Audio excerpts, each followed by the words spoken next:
Aussitôt après la mémoire de Saint-Pierre et Paul, le calendrier évoque les premiers martyrs de l'Église de Rome, faussement accusés par Néron d'avoir incendié la ville le 19 juillet de l'année 64 et pour cela sont condamnés à mort après de nombreux supplices.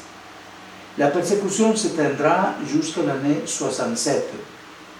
Comme pilule, évaluons l'utilisation que nous faisons du progrès technique à portée de main. Mercredi dernier, je vous ai déjà dit qu'il faut reconnaître les bienfaits du progrès de l'humanité.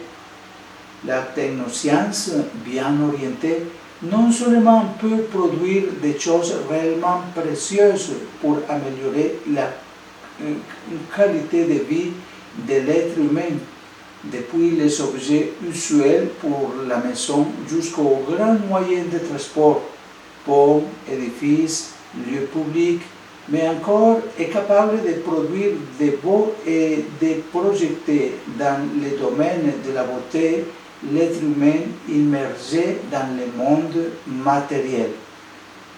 Peut-on nier la beauté d'un avion ou de certains gratte-ciel? Il y a de belles œuvres picturales et musicales réalisées grâce à l'utilisation de nouveaux instruments techniques.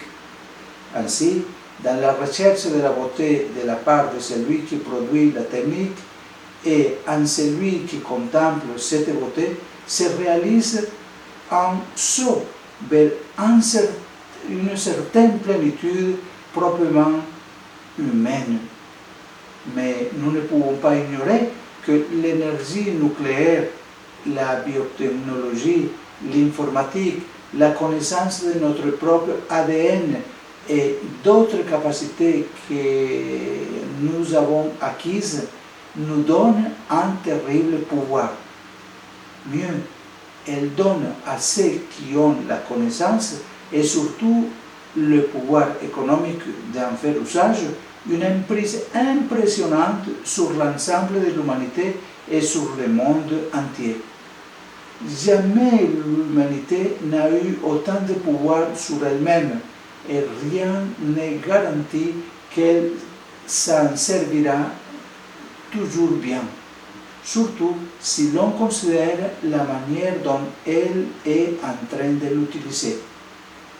Il suffit de se souvenir des bombes atomiques lancées en plein XXe siècle, comme du grand déploiement technologique étalé par le nazisme, par le communisme et par d'autres régimes totalitaires au service de l'extermination de millions de personnes, sans oublier qu'aujourd'hui, la guerre possède des instruments toujours plus mortifères.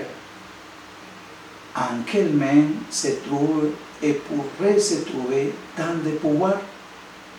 Il est terriblement risqué qu'il réside en une petite partie de l'humanité. Mais posons-nous la question et réfléchissons non seulement à des situations lointaines de nous, faisons-nous bon usage de tous ces grands progrès que nous avons apportés de main? Que l'Esprit Saint nous aide à évaluer l'utilisation que chacun de nous fait des moyens techniques dont nous disposons et nous aide à bien nous servir sans affecter l'environnement. Bonne journée à vous tous.